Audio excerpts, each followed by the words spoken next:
Hello, everyone. This is the David Goodman Reality and Truth Show. My name is Vanita Lambert, and I want to thank you so much for joining us today. I have a very special guest today. Her name is Dr. Sanji Phillips, and she is a psychologist. And we're going to be going over some very interesting and much needed information for our community. And I just want to welcome you, Dr. Sanji. Thank you. Thank you so much. You're very welcome. Thank you for sharing all of your knowledge with the community. I mean, I know I definitely could use some help. There's, just among us, the culture, there's like a stigma that if you talk to a psychologist or a psychiatrist, and so first of all, before we even get into all that, I want to welcome you to the show. And I just want you to reintroduce yourself and tell us a little bit about yourself. Okay, well, my name is Sanji Phillips, and I am an industrial and organizational psychologist. And I have 25 plus years working in a clinical background with individuals with developmental disabilities, as well as in organizations, administrations under individuals with developmental disabilities. So I have quite a little mixture of background. So, it's the clinical aspect that I've been doing for over 25 years. And then at some point, I said, okay, what is it that I love about what I do, and what is it that I can enhance on? And so one of the things I realized is that in working in administration and working under government agencies, I realized that the caregivers are not often trained appropriately in delivering services. And, it's sometimes not through any fault of anyone's, just it doesn't always, what I find happens with organizations is when it's time to cut budgets, and we know we've seen some budget cuts, the first thing that agencies can generally cut back on is staff training. And because, they can't cut back on the services for the individuals, they can't cut back on the supports, but they can cut down on the overhead and sometimes the training goes. And then with the lack of training comes the lack, poor quality of service. So that was one area that I found as an administrator, that so many staff would like to do better, may be able to do better, but they just lack the ability and the training and the resources to do better. So after about 20 years, I went back and got my doctorate in organizational psychologist, and I launched my own business, Bryson Associates. And congratulations. Thank you so much. And so now I go around supporting agencies from Georgia to Delaware, New Jersey, New York, Connecticut, and helping to build the organizations and do some workforce development to help train employees as well as parenting. A lot of parents, just need support with their children. And, what I want to say about that is I believe that we've sort of failed our parents, especially those that have children with developmental disabilities. Oh, okay. Yeah, because there's not a lot of support that's given to families. Most states kind of list what they feel is necessary in support. And in terms of training the parents? Right. Oh, you know what? That's so important. Because the disabled children go to school, and you have teachers that are trained, and CNAs, doctors, nurses that are trained to provide certain services, and then when they go home, that training stops. Right. How important is that? Absolutely, absolutely. And it's the age-old adage that we see all the time when it comes to mental health. There's this little gap in support and services that happen. And I find it to be the same thing when it comes to individuals with developmental disabilities. There is this little gap. If the child was sick or they had an illness, they would send a visiting nurse over. They would, get them a doctor, a specialist. But when it comes to behaviors, there's this little gap that doesn't allow for supports for the families. So I know, and I don't know that I'm able to say agencies' names. So what I'll say is in New York, my agency contracted out parenting training to parents with children with developmental disabilities. This was an amazing support in New York, and I really just, I had to tip my hat to New York City for doing this, because what was happening was individuals that were diagnosed with developmental disabilities or intellectual disabilities, they're having kids. They want everything, and they deserve everything that anyone else has. So they're getting together, they're getting married, they're having kids.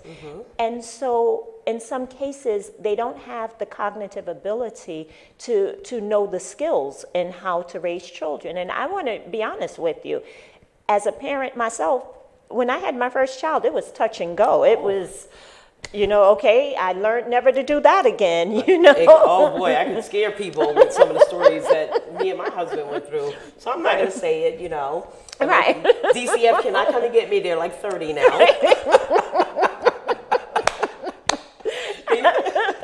That's Absolutely. over. So you hit on a point where sometimes what I think in our community is that we don't know what to ask for. Right. So we're just making awareness, making all the parents out there who have children aware of the services that they can ask for. Because these parents that are not trained are probably equally as frustrated and don't know where to go. And let's face it, a lot of our parents in the community don't have the information. Right. And see, I'm such an advocate for information. I'm passionate about giving out information on healthcare and things that I do. Absolutely. So this is what we need to do. What can these parents that don't know what questions to ask or don't know what to do, where can they go? Who can they call? Help us out with that. Absolutely. So whatever state you're in, there is a designated government organization that caters to individuals with developmental disabilities. And so you should look up on your government website to see, and just kind of Google. I'm like a Google queen. Everybody knows me for Google queen. While you're talking, I'm on the side Googling. So you can kind of Google, or whatever search tool you use. Developmental disabilities within your government agency, and every state should have an organization, an organization that is dedicated to providing the supports for the families. Some of the things that I think families are not aware of is I don't want to go into detail. I don't want to put names or places out there, but I want to say even in Connecticut, I have found, when working with parents and working with families, I found some of the local schools that may tell the parents, well, if your child doesn't behave, then we're going to have to put them out of school. Or, yes. Or if the child misbehaves, they call the police. And so you're talking about a child with a developmental disabilities that does not have the capabilities of controlling their behavior. That is a part of their diagnosis. They have they're both dually diagnosed through with an intellectual disability as well as a mental health disorder, and it's on record. But if they misbehave, now they're going to call the police. And what is the police going to do with the child? I've heard stories of children being arrested, handcuffed. Little children. I can't handle that. Young people, and it's just heartbreaking, because we have to make sure that the schools understand what to do. We have to train the schools, the teachers, the districts, the principals on how to deal with these children, because it makes a difference in their ability to control those behaviors. Should those children be in a normal classroom setting? Absolutely. Okay. Inclusion is very important, and this is of course opinionated. This is my opinion, that there should be some inclusion. Now, what I will say is that a child that has a diagnosis, a developmental diagnosis, may not be able to keep up with typical children in other areas. So it's not for us to bury our head in the sand and say, put them in a classroom and whatever they learn, they learn. So, but there are times during the day that they can be inclusive, and these are around more social courses. So things like gym, or if they have, recreation, if they have arts and things like that, it can be a more inclusive classroom. Now, when we're training in science and reading and things like that, it's a little bit more comprehensive. The content is greater, and so we want to train everybody at their own level. Right. So, yeah. So let me just tell you this. When I was going to school, they were called special ed, was it? And that classroom wasn't just for people with learning disability. It was for kids that disrupted the class, and maybe they had a disability that just wasn't diagnosed and we just didn't know about it. So, and they were all in one classroom. Right. And they weren't allowed to mix with everybody else. So what you're saying is that, okay, during English or math or whatever, they have to learn at a certain level. Right. But art, gym, eating lunch and everything social, they should be with the other children. Right, because we should afford each and every one of our children the same opportunity for social growth. The other thing is that we have to realize that just because children are deficient in some areas doesn't mean they're deficient in every area. And that's typically a problem that we see, along when dealing with staff, because they'll say, oh, she knows better, or she, and it's because they are great at expressive and receptive communication, but their deficiencies, or they may be deficit in comprehension, or, so it really kind of varies the areas that they may show greater deficiencies in. And so, that's why it means that the school officials and everyone it's a whole village. It's a whole village, and that everyone needs to kind of look at and assess what their needs are, and to make a determination that this person is really great in social skills. So let's get them into great social environments. Let's put them on the class trips with, what we call the typical children. Let's put them into the regular gym courses and just send a para in there with them, just in case they become overwhelmed. They'll have someone right there, to be able to speak to them. And, and one of the things that you see a lot of times is you see the behaviors minimized. So I'll give you an example of one young lady that she had severe, she was an adult living in a group home, and she had very severe behaviors, and I mean very, very severe behaviors, aggressive, and she was pretty strong. And nobody would take her out because they feared what she would do if she, went out into the community. So I said, no, we need to, take advantage of the opportunity of getting her into the community. And training her. There's no way for you to train. Maybe take two people. Oh my goodness, it's all about training. Right. There's really no way for you to train someone how to act in a social setting until you've actually gotten them in the social setting. A number of times, not just once. Right. The first time they're going to be afraid. Right. And I'm talking from a small place of experience. Right. Because of, my son. Absolutely. So with this young lady, she was bored, I want to say, and she was tearing up the house. That became her entertainment. And this is something that I spend a lot of time training staff, that either you're going to be proactive and provide positive things for the adults and the children to do, or you're going to be reactive and you're going to allow them to create their own entertainment, which is usually surfaced around behaviors, because that's what gets them the attention. So in this young lady's case, she spent a lot of time destroying the home and fighting, and so what I started doing with her is found out what it is that she enjoys doing, and then now we're going to focus on that. She enjoyed cooking and eating, and so now we're going to look at the menu. We're going to create a shopping list. You're going to come with me and go shopping to buy the food. Nice. And yes, and when we got into the grocery store, she was able to tell me what everybody in the house, what their diet was, what they couldn't eat, what they were allergic to.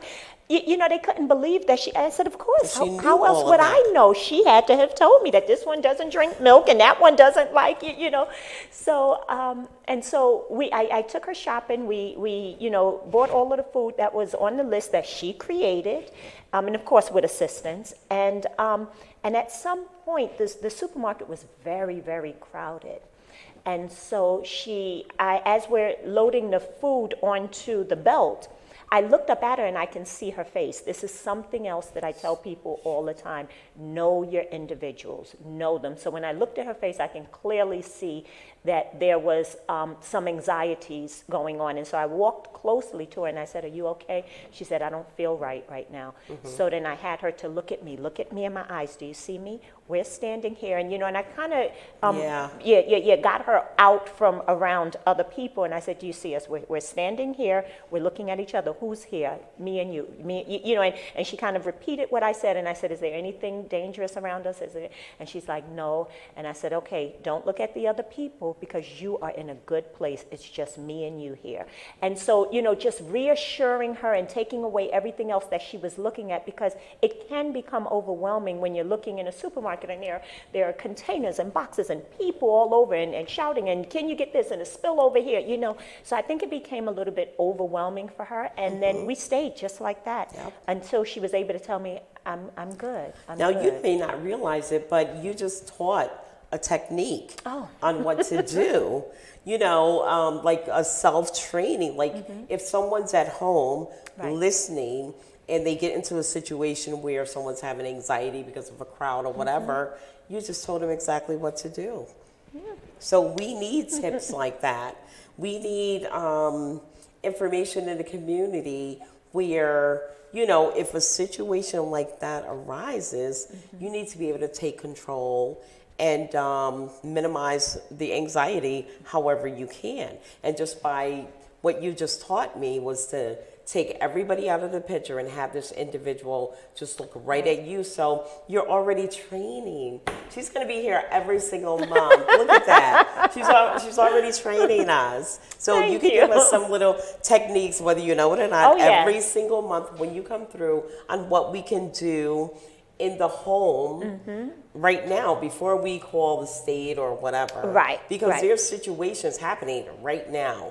And if anybody's out there watching and know of any family members that have, unique situations like this, please make sure you follow us on YouTube. This information is going to be there every single week. And Dr. Sanji is here today to kind of just introduce herself and let everybody know exactly what she's going to be doing and how she's going to help everybody. Oh, yeah. We really do appreciate that. Thank you so much. Oh, thank you. Thank you for having me. It's important information that needs to get out. And, as I said, I think the people that need it the most, are the parents, because I think maybe organizations are able to hire people and bring people in to do it. But, parents, otherwise, they, it's harder to get this information. And one of the things that I know that we have taught in our parenting class is, any attention is, any attention is positive attention, whether it's negative or positive. And so that's one of the techniques that we teach to our parents. We, at Bryson Associates, we have a weekly parenting course. We have, it's in English on Mondays from 10 to 11, where we teach various courses: emotional intelligence for parents, behavior management, human growth and development, characteristics of person served. We just, every Monday, we have a parenting group. We do it in English on Mondays from 10 to 11:30, and on Wednesdays from 10 to 11:30 in Spanish.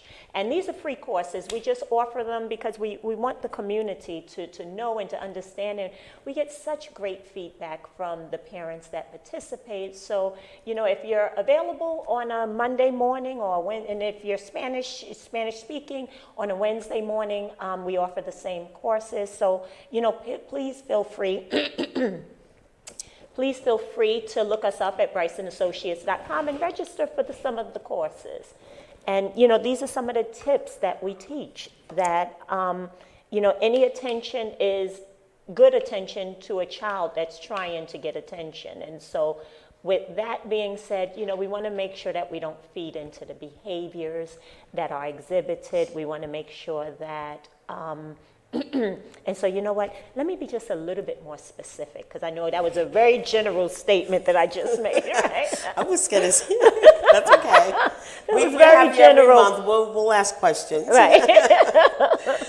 So when I say that, what I'm referring to is, you may have a child that you find oftentimes they may not sit still. They may continue to come into the room, and they trying to distract you, or they're just trying to get your attention. And I'm hesitating because it actually takes a little bit of an assessment to determine if that behavior is specific to attention seeking. But a lot of times you know that this is potentially an attention seeking behavior. They may do things that will cause you to respond to it. And so what we teach our parents is do not respond to the behavior, because if you respond to the behavior, you reward the behavior. And they keep doing it. And they keep doing it. So what do you do? Just ignore it? Or? So you have to put a plan of ignoring in place. And so that plan of ignoring doesn't mean you sit there for 20 minutes ignoring a behavior, but it means that for the first few moments that behavior is identified, that you remove yourself from the behavior. And by doing that, you don't give that eye contact. You may even turn your body a little bit so that you're not giving, the energy or the attention, at that moment. You count to 10, and we really kind of base it on the age of the child. Okay. So you kind of count to 10, and then you can redirect your attention, but not to the behavior. You don't try to correct it? You correct it. How do you correct it? By not giving it attention? Right. Okay, so that's the correction? Right. And then they'll stop? Well, it's not that easy, so I don't want to pretend like... Okay, well, you're right, I know. Right. So it's not that easy, but one of the things, and I'm just thinking about a particular family that we worked with over the course of 3 months, and the family was really amazed at how the techniques work, and it was pretty much their son, I think he was about 13, somewhere in his early teens, and the family, when we met with them, they initially used words like, it's hopeless. We don't feel as though we'll ever be a, normal family, or, like, he's taking away, what we could have as a family, and we don't know what to do about it. And we just, like almost like we've been punished, and we don't know what to do. And believe it or not, if you are dealing with a behavior or a child with chronic behavioral issues, it does begin to feel that way at some point, and families can feel hopeless or helpless, like there's no support out there. And so we kind of taught them the technique of ignoring the behavior. And initially they was like, are you kidding me? He would tear my whole house down if we ignore the behavior. You don't understand. And we assured them, we do understand, and so we meet with our families once a week remotely, and then we have a trainer that goes in the house, a parent coach that will go in the house and provide supports in-house. And so she taught them how to do the planned ignoring. She taught them other techniques for the behaviors. Wow. Yeah. And nice. Within 3 months, they came back, and they were very emotional, because they said, we never thought we would ever have this type of life where we can come home on a regular day and eat dinner as a family, talk as a family, play games as a family, and it's just from using the right techniques and That's receiving amazing. the right supports. That is amazing. Oh my goodness. So everybody, these classes that you offer, are you bilingual? I am not. Oh, okay, because I know you do the bilingual I classes. don't do Spanish. I didn't know. So, what time are the classes on Monday? Can you just give us that Sure, information again? absolutely. If you're interested in a remote class, we do it on every Monday from 10 to 11:30, and for Spanish speaking from 10 to 11:30 on Wednesdays. And so our website is posted, BrysonAssociates.com. You can go on the website, go under the training tab, and you'll see all of the upcoming courses, and you can register for them online. That's amazing. That really And is. it's free. It's free. I spoke about several services. Everything is not free. All of our services are not free, but a lot are funded through government. So in most cases, they are free to the parents, right? That's awesome. So there is help out there. There is training. I have a son that had some issues early on, and I did not even think to Google anything or to do anything. I just felt like this is my problem. I have to handle it. I have to do whatever I need to do. But you don't. There is help out there. And Dr. Sanjay Phillips just gave you some great information, and I really do appreciate that. So we have about 1 minute left. This time goes by so fast. Thank God she'll be back next month. So, Dr. Thank you Sanjay, for having what do me. you want to leave us with? We have 1 minute left. I just want to say, please, if you're a family member or if you're an organization and you need the support for your staff, please look us up. We are willing to give you resources. We are not nickel and diming anybody. We don't charge for everything we do. We provide a lot at no cost, especially to families and people in the communities. We believe in serving our community. Thank you. Thank you so much for being here, and we'll see you again next month. Yes. And this is the David Goodman Reality and Truth Show, and we're on your side.